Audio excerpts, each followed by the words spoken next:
Aloha and welcome, ladies and gentlemen, to the Got Your Six podcast.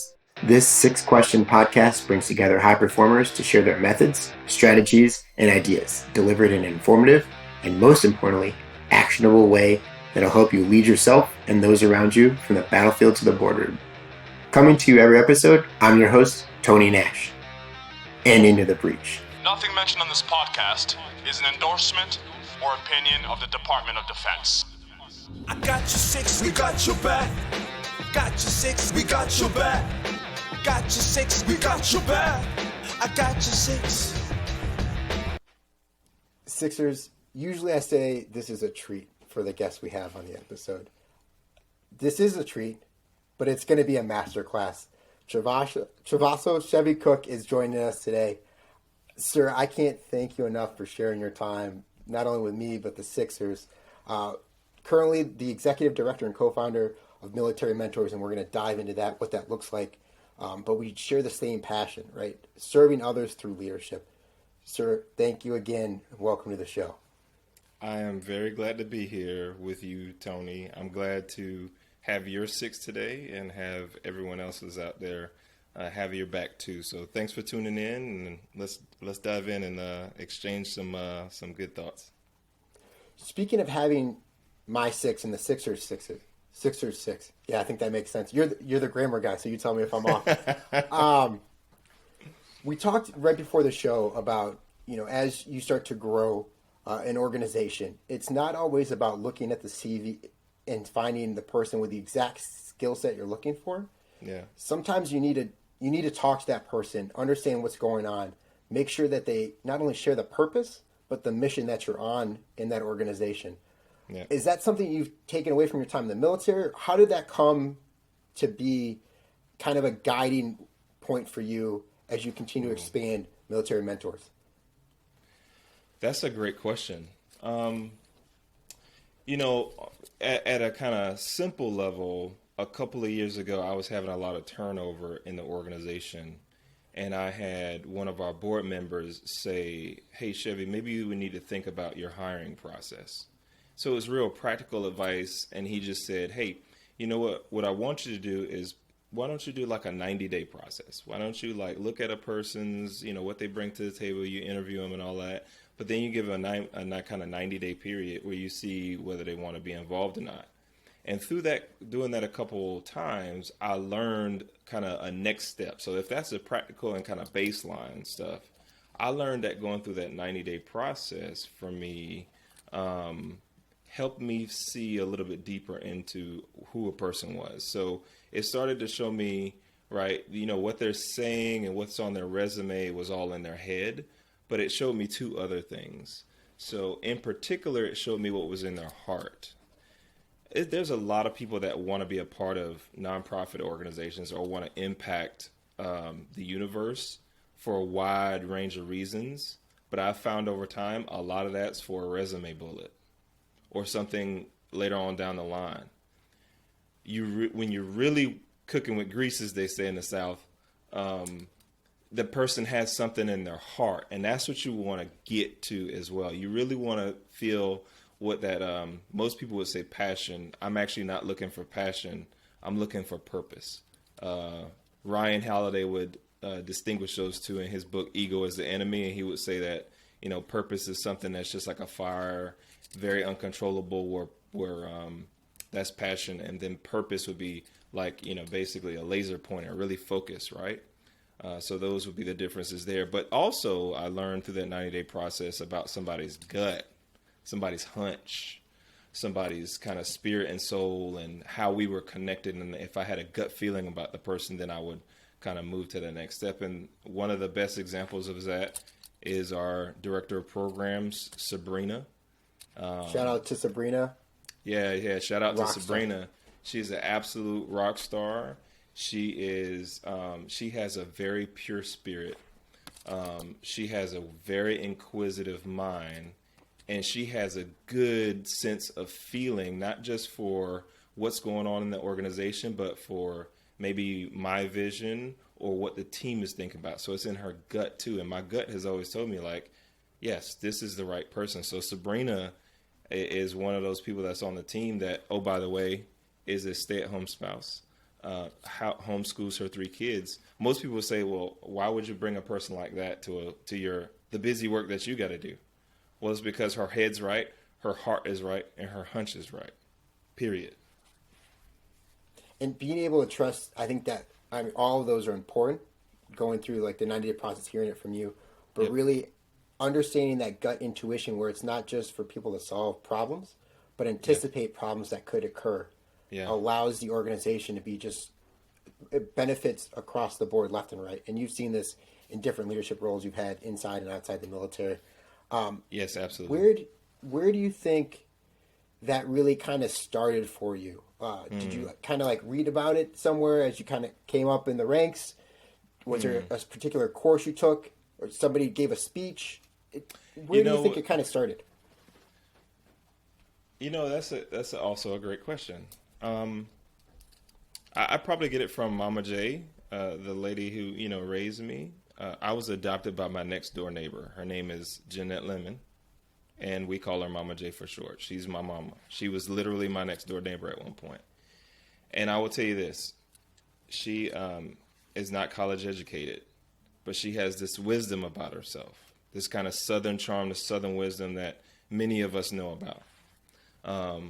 And she also has this ability to like just have a feel, right? So I'm talking about her head, her heart, and her hunch right now, right? She just has this feel and has always been able to give advice to me, to my wife, because my wife has been around her since high school, to many people in our family, where she just kind of has this ability to, think through things, though she's not super educated, have the right purpose in her heart, even though everybody's not giving her accolades and she doesn't, have $1 million business, and just have this gut feel for doing the right thing. I don't want to make this religious, but the reason I am a religious person is because I think I borrowed her from heaven. She's my proof of an angel on the planet.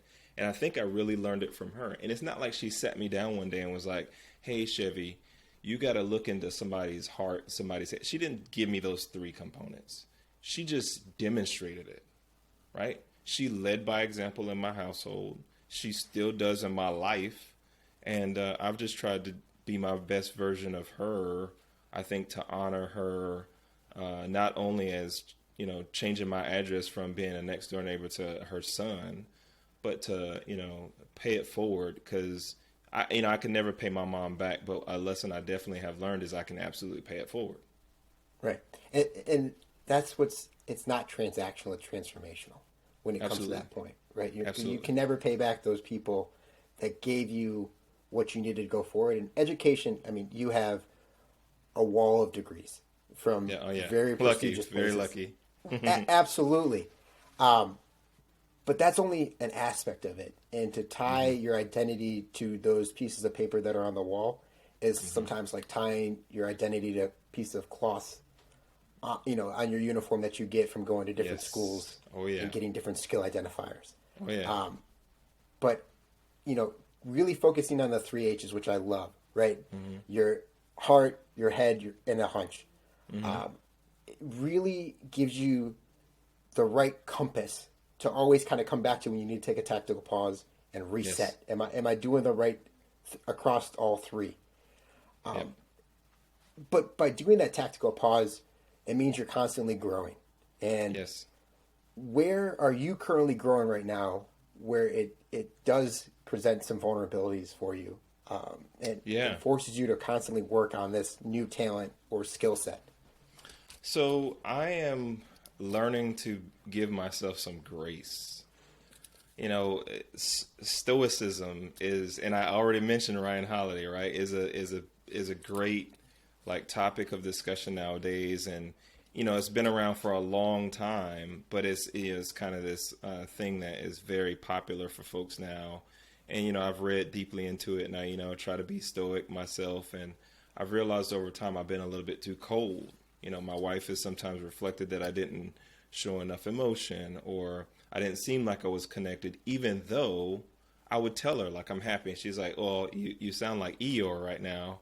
Why you saying, oh, you're so happy, right?" So Right now, I'm really working on giving myself some grace, showing up more emotionally for not only for her and for people around me, but like getting in tune with those emotions as well. I just haven't, you know, I've not been like a sad or depressed guy, but I've always kind of tried to emulate like this. Yeah, I'm always cool. Everything's always, even if my feet up under the water, like the duck, just going and going and going, that I was all collected. Right now, I'm trying to be more open to what those feelings are, and then absolutely sharing them. And I've gone so far as bullet journal for the last couple of years, and actually take down daily, like what I thought my emotionality was, and then aggregating that every month and comparing it month to month, and then doing that for a whole year and comparing year to year, and then having those conversations daily, weekly, monthly, and yearly with my spouse to say like, hey, how do you think I was like really sad this week, or was I kind of meh, or you think I've been pretty happy? And then having those conversations. To be really vulnerable and blunt, I had a really bad January, the saddest I've been in months, I think, just because a lot of different things in my life and transition and telework and kind of other things. And I had that data, and the first thing I did was express it. I showed it to my wife, and I was like, hey, I was kind of really sucking. Like, can we have a talk about it? Can we figure out what was maybe going on with us, with me, and how can you help me going into the next month? So that's about what I've been working on. Thank you for sharing that, because that does take some vulnerability, but it's also super beneficial for not only me, but the Sixers. Yes. I have some dear friends, right? They say 1 dot is a data point, 2 dots is a line, 3 dots is a trend. How do you, when you go to aggregate, how you're feeling, what kind of categories do you use in the bullet journal?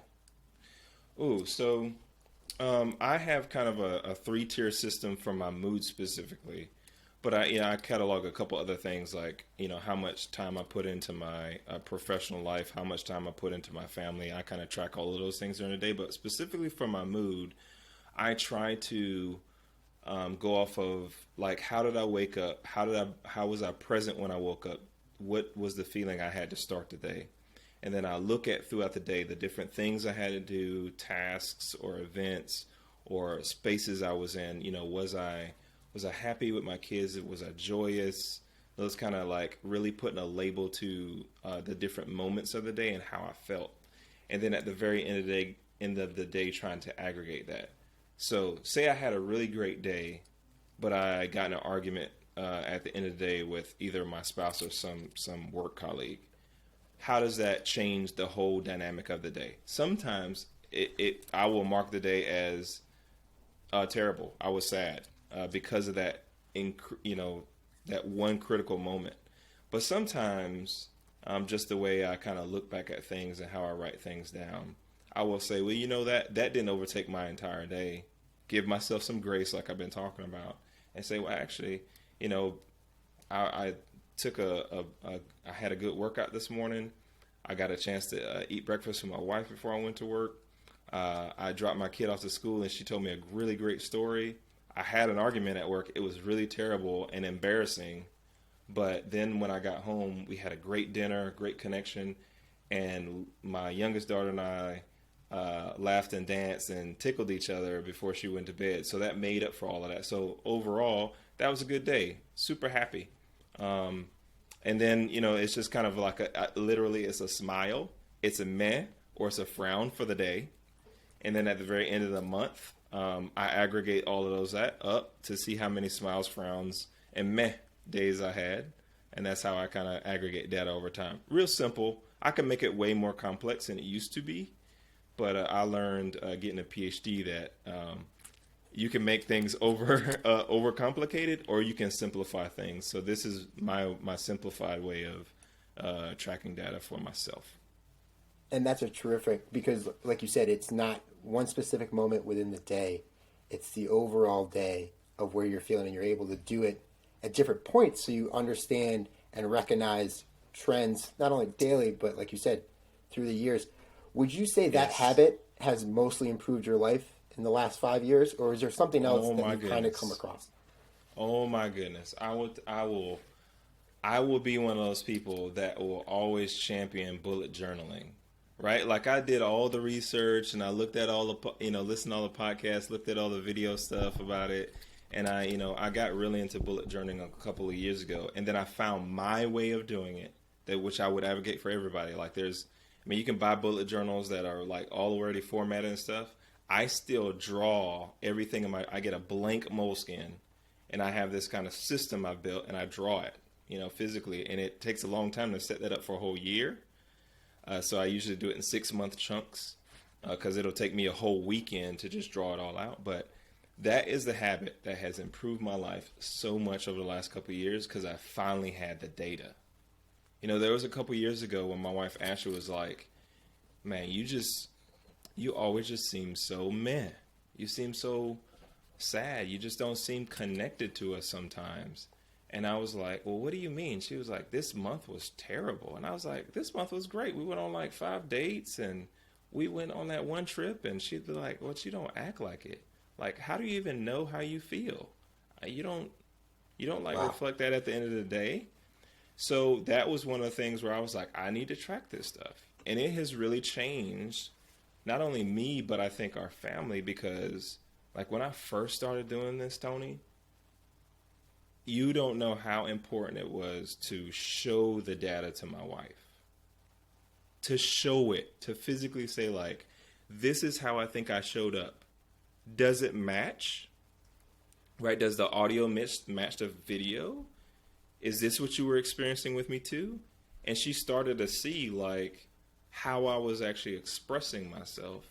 And I could just like, man, you said you were happy these last couple of days. I didn't see that. So maybe you need to show up differently. So it allowed me to change my behavior a bit, quite a bit. And then if you think about that in other spectrums, right? Like I've shared this with soldiers and people I worked around, right? So now they're starting to see like how I actually show up, and we can talk and reflect. And I don't care about like, I'm well over trying to be like the hard ass that's like not wanting to be vulnerable with people around me. I will show that stuff. So it's really, really altered my life. And it's because I have the data. Tony, I can tell you 3 years ago how happy I was in the month of February. I mean, no, most people can't do that. I actually have like a percentage point, and I can compare that February to the February after that to the February now. And that's maybe super nerdy, but also very important for me, a person who's not I'm never finished. I'm always always improving, never a finished product. And it allows me to keep striving and driving and growing. That is absolutely game changing. I know you talked about it but the data is one aspect of it because you can continue to track it, but it's that communication piece. It's a direct conversation where you're getting away from small talk. It's where it's, hey, how are you feeling? I'm doing good. Well, you're not showing it. It's like, I think I'm doing good, and here's how I've tracked it. Oh, well, I'm seeing it from a different perspective, whether it's your spouse, partner, colleagues at work. Yes. And that allows you to just reset yourself constantly as opposed to just going down a course of action, if you will, only to arrive at the end state of something radically different than what both you and other people who are part of that organization expected to get to. Absolutely. It's so a personal AER, right? Like we can do data track. We can do this stuff for other metrics, right? How many DUIs we got, how many times we went to the range, how well we shot, et cetera, et cetera, et cetera, for all those military folks out there, right? It's easy to watch the metrics on other things that are quantifiable and, maybe qualifiable as well. But how many of us have measures of performance or measures of effectiveness for our humanity, for who we are, who we bring to the table as a leader, right? Now, I think I'm a leader as a husband, too. I think I'm a leader as a father, too, right? I want to be the same kind of person all throughout the day, online, offline, with my family, with people at work, with friends, around a fire, having a nice drink, or, in a presentation at, some place I'm working like the Pentagon or something. I want to be that same person. but I got to have the data to make sure, I am showing up the way I want to, or the way I present self. And too many of us will be, we'll be all over the data at work for our metrics, for our evaluations, or for our organization. But we won't take the time to do that for ourselves. And we are missing a fundamental aspect of life with regard to knowing yourself and seeking self-improvement. You can't not do it for yourself, but then do it at work. Like, what sense does that make? And to that point, right? Like that consistency where you want to show up in different roles that you have throughout your life. You're really good at we're really good at aggravating that data at work because we constantly work with that data. But if you don't find it and play with it and understand it, you're going to need to fail along the way to really understand where the data works. Like you said, you've been doing bullet journaling for 6 years, and you're still tinkering with the system as you go. Yeah, absolutely. And failure's played a role in that. Yes. So where has failure led to a great success in your life? So one of my greatest failures for sure, I could give you like an Army example, but I think that's it's going to be kind of cliche. And I'll circle back to it. You can ask me for that one too if you want me to, but I'm going to give you one from my household. Many, many moons ago, when my oldest daughter, who's now 12, she was like 2 or 3, maybe 4. And I don't know what I was mad about, and neither does she remember, but I snatched an iPad from her that had a case on it, and I was so mad I flung it across the room and I smashed the iPad case against the wall. And I remember it like it was yesterday. It was a pink iPad case and it was shattered. She too remembers that moment, and she too does not remember what I was mad about, but she remembers me acting completely out of character with that moment of anger.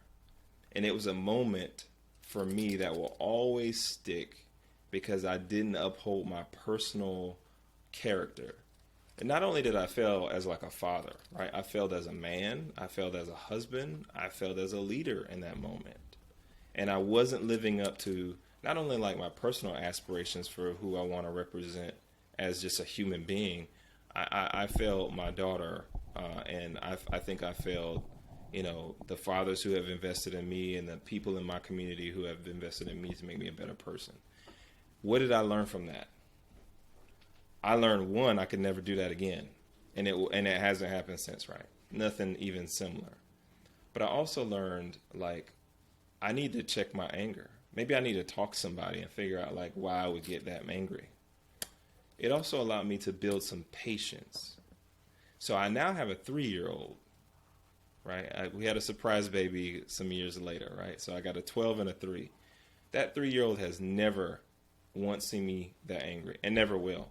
Because that moment for me and that failure for me really taught me to get myself in check, go get some help, figure out what that is, and then, strive to have the patience and the moral character alongside the performance character to just do the right thing. And that has helped in so many other ways too. It has helped me be less angry at work and everything. If you can start at the house, man, you can do it anywhere else, right? If anybody can press your buttons, it's your kids, right? So learning that lesson with London, even though it was tough for her and tough for me, is taught me so much about patience, about seeking help, about managing emotions, strong emotions like anger, and that's a real touchy point for me, But I'm as much as it was unfortunate to happen in a weird way, I'm glad that it happened because I needed that kind of lesson at that point in my life to get myself together. Yeah, that's what I would share. When you have a spike like that, it really allows you to hyper focus on the root of the problem, as opposed to continuing to address like little symptoms that are in the peripheries that we think is the actual problem, because there's just so much noise. But that spike becomes a signal. It was. And it's been such a signal that you're going to continue to carry it forward as you have, 10 plus years later. Oh yeah, and I share this thing. I share it openly. I have something called a failure resume. This moment that we just talked about is actually on it. It's printed on it, and I've made this thing public. You can look me up on LinkedIn, look back through my posts, search failure resume, and you can find it. So it's not like I don't tell people at work or I just do this on podcasts. Like I tell everybody about this because it was a moment of learning for me. And I'll continue to share. I'll share it in front of any formation I get the chance to be in front of, or anybody who really wants to talk about it. And I have other failures too. We have many. This is just one that has been like a clarion call for me to make sure I'm straight with regard to mental health and those kind of things. No, and that's very powerful to recognize. It's not just one failure, but it is a specific failure that helps kind of put that momentum in the proper direction that we want to go. Absolutely.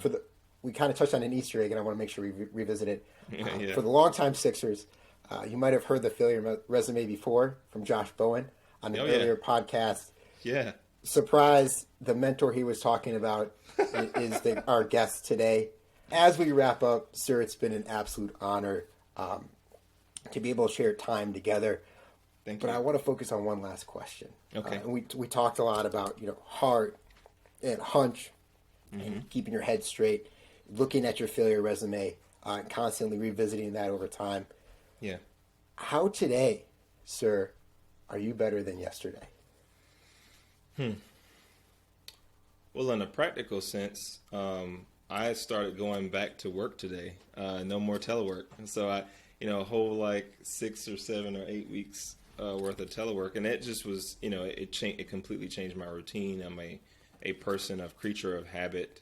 I think Socrates once said, "We are what we repeatedly do. Excellence is therefore a habit." So I'm really much like I wake up the same time. I do the same kind of routines. I, bullet journal, et cetera, et cetera. So, coming home for all those weeks, while it helped me in a lot of different ways as far as dropping my kids off to school and all those beautiful things, I had to like break a routine, set up a new routine. And now I'm in a space where I'm kind of getting back to that old routine that is more, probably I was more used to, as far as like having that external office place where I can kind of be very good about separating the stresses that are there from the stresses that are in the home, and et cetera, et cetera. So that's how I'm better from yesterday in like a real practical sense. I'm back to some of the things that allowed me to be very routine. And then I think I alluded to some of them, just working through, getting ready for a command upcoming this summer, rooting through, making sure I'm honest with myself and sharing some grace with myself. I am my worst critiquer. I'm really hard on myself, and I'm trying to be better about that as I, go to these pre-command courses and get ready for what the Army has blessed me with a chance to do. So that's how I'm better from yesterday, man, I think. That's awesome because you're able to understand the routine you had, do almost a pivot, go back to a former routine, but because you're able to have, similar threads that connect the two, it's more of like a shift as opposed to like a hard 180 and stop. Oh yeah, absolutely. Luckily, I got a lot of great people around me. My wife, my kids, they take care of me. They allow me to do these shifts, these pivots, if you will. And, I've been really taken care of by a couple teammates at work that have allowed me to kind of shift and pivot and do different things for where I work. And then obviously in the military mentor space, man, they're the lifeblood. Like I'm always the one coming up with the wonky ideas that they got to figure out. I'm just throwing spaghetti at a wall and they're like, "Oh, let's scrape that off the wall and make it into an actual meal, Chevy." Like you're talking all this crazy stuff. So I'm surrounded by people who, again, have the right hunch, have the right heart, have the right head, and they're allowing me to continue to grow. And I really appreciate it. Just like you are, Tony. Thanks. Thank you, sir. And having that tribe in all those different aspects continues to keep us an honest broker. and we see that in the data. Oh, for sure. Literally. For So sure. where can people go to connect with you, military mentor? Give us the list. So I am the only Chaveso Cook on the planet, man. Chaveso. That is me. If you Google me, unfortunately or fortunately, however you want to look at it, that's me. So Google me and you can find me. I am on LinkedIn and Facebook as an active user. I'm more passive on Instagram and the other one, Twitter. But my name is always the same, like on all of those platforms. So it's not like I have some crazy unique handle. So you can find me there. But you can also find our organization, militarymentors.org, either on its own website, the one that I just said, or on all 4 of those platforms as well. And if you look up Military Mentors and you see the handshake logo, that's us. So please come find us. And if you would be interested in, your own development, we have a lot of free resources. But if you wanted to kind of ratchet it up a step and get into a 6-month leader development cohort with people across the services, it's also international. We got people applying from like Spain and London and stuff like that.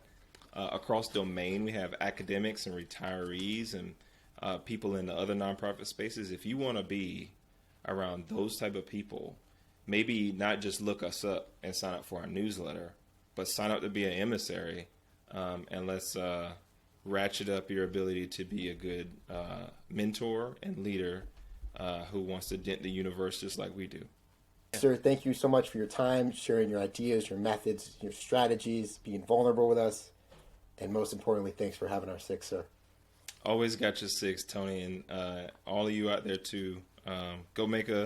Go have a great day, dent the universe, and pay it forward.